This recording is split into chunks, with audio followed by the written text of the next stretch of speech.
Hey guys, it's Serena, and today we're doing the mid-year book Freakout tag. I'm not going to talk about how it's the middle of the year and how that's freaking me out and how time is moving so fast, I'm going to die soon, and life is scary.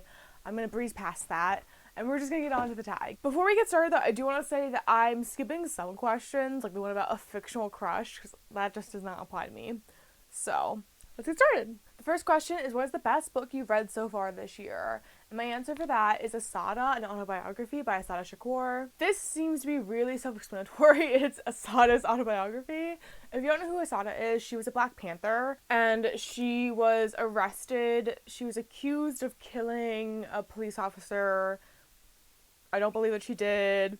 And she actually escaped from jail and now lives in Cuba. This is just an amazing story. Like, I find her to be so inspirational, just her dedication to making the world a better place and her dedication to, like, political change. And it's really interesting to read from the perspective of Black Panther and hear, like, criticisms from within the party. Because I feel like so often all the criticisms I hear of Black Panthers are just, like, racist white people. So it's really interesting to have, like, to hear, like, real critiques. This book was just honestly mind-blowing to me. And I loved it so much. I want everyone to read it. So this is definitely the best book I've read so far this year. I couldn't pick another. It was really hard to only choose one. I will say that. I've had a lot of 5 stars so far this year, for which I feel very fortunate. But if I had to pick one, it's Asada. The next question is, what is the best sequel you've read so far this year? And I've only read one sequel so far this year, but it's definitely a really good one, so I'm okay with having it as the answer. And that is the very beefy Wind and Truth by Brandon Sanderson. This is book, I don't even know. Is this book 5? Maybe in the Stormlight Archive? This is like an insanely hard series to describe. I think you can understand why. So much happens in every single book.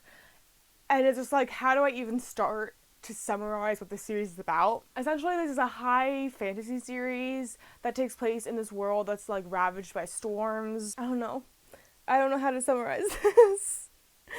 In the first book, you're following a whole different crew of characters. You're following, like, a general of an army. You're following someone who's been enslaved. And you're also following a girl who's working underneath a scholar and is trying to betray her. That's not a good description. What you gotta do is you just gotta read it, honestly. If you like fantasy, just read this series. It's definitely the best fantasy series I've ever read. So this sequel did not disappoint. Kept you on the edge of my seat, which is a crazy feat for such a big book. And honestly, I just loved it. Loved it so much. I gave this one 5 stars too, I'm pretty sure. The next question is, what is a new release that you haven't read yet but you want to? And the answer for this is so easy, and that is The Emperor of Gladness by Ocean Vuong. I want to read this book so bad. I just ordered it, okay? I think I'm going to film a vlog where I do, like, reading some new releases, and the only reason I'm doing that vlog is so I can read that book. I fell in love with Ocean Vuong's On Earth We're Briefly Gorgeous. I love when a poet writes a book. I love it so much. It has the most beautiful writing. It's so touching. And The Emperor of Gladness specifically is about a young man who is about to commit suicide when he is stopped by an elderly woman who has dementia, and they form a really close bond. And I'm especially excited for this because, I mean, for a couple of reasons, I can relate to wanting to jump off a bridge. And also, my grandmother had dementia, and I just know this book is going to pull on every single heartstring that I have. I know I'm going to cry. I know it's going to be beautiful. I want to read it so bad. So bad. Next question is very similar. It's I already forgot it. What is it? Most anticipated releases for the second half of the year. There's one that automatically came to mind is We Love You Bunny by Mona Awad. I'm pretty sure that's the title. Part of me is thinking I'm saying that wrong. I loved Bunny by Mona Awad. If you haven't read it, it essentially follows this girl whose name I can't remember, who is in like an MFA program at this elite school. And it's like a creative writing program. And everyone else in her program are like these girls that are really close to each other and they call each other Bunny.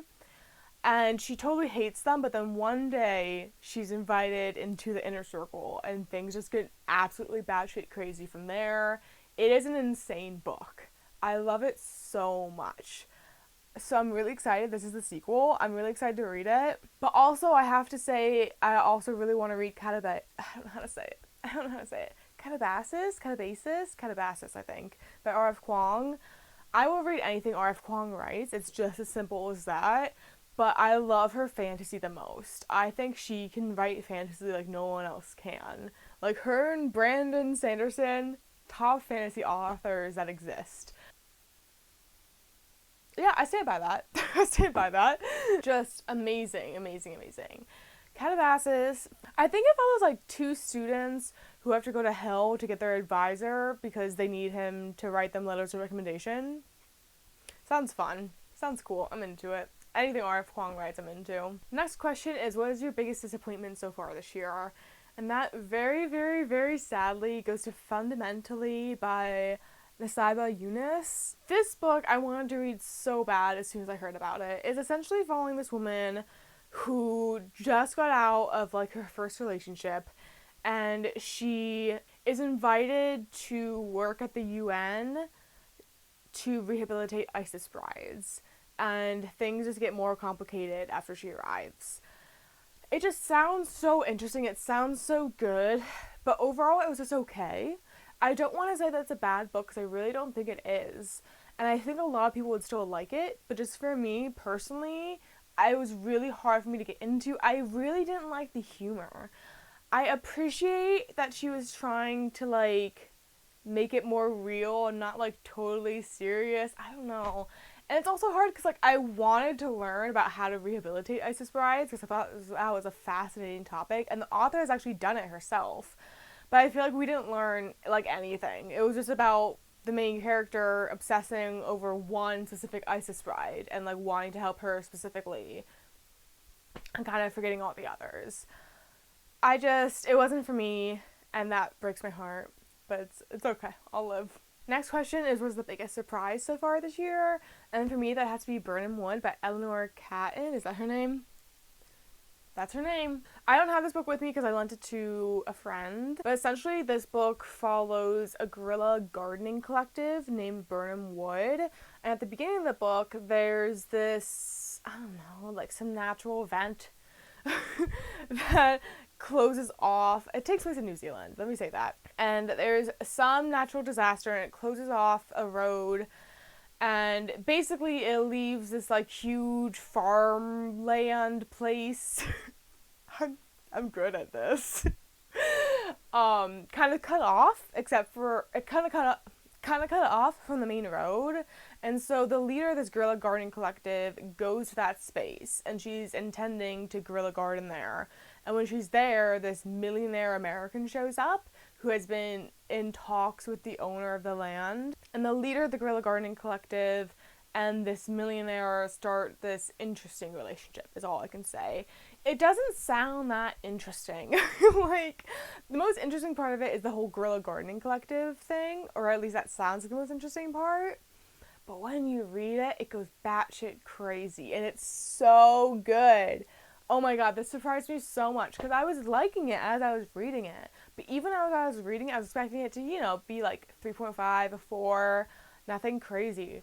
But then the ending of the book, it was like Shakespearean in its drama and its tragedy. I loved it so much, I became obsessed. And I want to reread it already. And that was definitely the biggest surprise. Next question is, who is your new favorite author this year? And for that, I have to go, first of all, with Eleanor Catton from Burnham Wood. I already described that. You get it.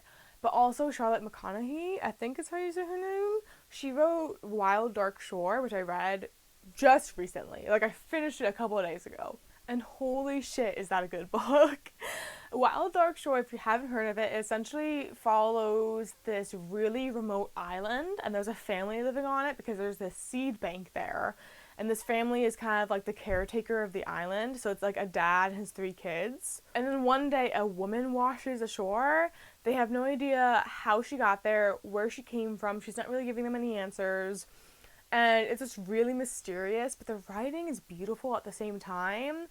And when I finished it, I was like, I can't think of anything negative to say about this. Like, I can't think of any critiques I have of this book other than the ending made me sad, which isn't even a critique because I like a sad book. And it instantly made me want to read all of the other books by this author. Like, I'm putting them on my TBR. I want to buy them from Barnes & Noble. It's going to happen. I want to read them so bad. So definitely a new favorite author. Both of those, it's like hard to say are favorite authors because I've only read one book by them, but I'm counting it anyway because I'm loving them. The next question is, who's your newest favorite character? And I'm kind of cheating with this one because it's been a favorite character of mine for a while. Like, I literally wrote about this character in my college admissions essays for undergrad. But this year really reignited my love for Katniss Everdeen. And it's like, everyone loves Katniss, right? Like, how could you not? She sacrifices herself for her sister. She sacrifices herself for, like, the betterment of her nation. Damn, I love her so much. I love so much that, like, she doesn't want to be this figurehead. She's just kind of forced into the role. And she never meant to become, like, a rebel. Like, she was just acting as herself and acting out of love for her family and the people that she cared about. I just think she's so inspiring. And I want to be just like Katniss Everdeen. Even though I'm, like, 10 years older than her. I want to be her. I love her so much. I want to read everything about her. Like, I know that there's just the main trilogy, and that's probably all we're ever going to get of Katniss. But if Susan Clark, who is that? If Suzanne Collins were to write, like, 5 other trilogies just focusing on Katniss, I don't even know what she'd be doing. I'd read them, though. I love it. The next prompt is a book that made you cry, and it's a no-brainer. I had to choose Mockingjay for this, because holy shit did I sob. I have it on video. If you want to watch, I made a whole video where I reread the original trilogy and then also the 2 prequels, and that was my first time rereading this trilogy in, like, over 10 years, and oh my god, I did not expect to cry because I knew it was happening. I knew who was gonna die. I knew all the sad things that were gonna happen. But it just tore me apart. Like, I was sobbing in that video. And I didn't even catch, like, the worst parts of me crying in that video. But it felt so good at the same time. You know, it's, like, so cathartic. This book is so painful. It's so, so painful. And then in a similar vein, the next question is a book that made you happy. However, I don't really read happy books. I don't say that to be like, I'm not like other girls. But, like, I feel like happy books are, like, romances. And that's all, like, cozy fantasy. Neither of those are really my thing. So I have to go with this answer, which is funny because it's been my answer for the last, like, 5 fucking prompts. That is The Hunger Games. I can't help it. I was so happy to reread this series. It made, like, my entire year. And I want to reread it over and over and over. I want to reread it at least once a year, I think. I just loved it so much. This definitely made me happy. The next prompt is, what is the most beautiful book you've read this year? And for this one, I have 3 answers. The first 2 are in a very similar vein. Number 1 is Dante's Inferno. I'm obsessed with Clothbound Classics by Penguin. I think they are so gorgeous. I love this one so much. And then my second answer is The Odyssey, also my Penguin Clothbound edition. Like, look at that. How can you not love that? That's beautiful. But I also figured I'd go with a non-clothbound edition to, like, shake it up a little bit. And my answer for that is The Lamb by Lucy Rose. Oh, you can't see. Here you go. Now you can see. I'm obsessed with this cover. I think it's beautiful. I love that it's just like a slab of meat. But it's, like, pretty around it. And there's, like, teeth. I love it. I love it. Like, the cover is what made me have to buy this book instead of just reading it on Libby. And I'm so excited to go into this. Barely know what it's about, but I want to read it. And the very last question is, what books do you need to read by the end of the year? And for that, I have so many answers. All of these, pretty much. But I will single out 5 books. The first of which is Wandering Stars by Tommy Orange. This is a sequel to There, There. If you haven't read There, There, that book essentially follows a whole cast of characters, and they're all preparing for Oakland's first big powwow. And I'm not going to say more than that, because I could say more than that without spoiling it. It sounds so boring just saying that, but it's an incredible, incredible book. Like, that's definitely one of the best books I've read so far this year. And I'm so excited for the sequel. The sequel actually gets into the Carlisle Indian Industrial School, which, if you don't know, was, like, the first Indian boarding school in the United States. I've done some research on that in law school for, like, a paper that I wrote, and it's just terrible and awful in every single way. But I'm really interested to see, like, how Tommy Orange portrays it and how he talks about it, because I just know it's going to be amazing, even though it's going to hurt so bad. Yeah, I'll stick by that. I'm so excited about this. I'm so excited. I'll read anything Tommy Orange writes. The next book is, where did I hold it here? Intermezzo by Sally Rooney. I don't really know what this is about other than like chess, and it follows some dudes. But I have to read it because did it even come out this year, or did it come out last year? I think it came out last year because I bought it on Black Friday.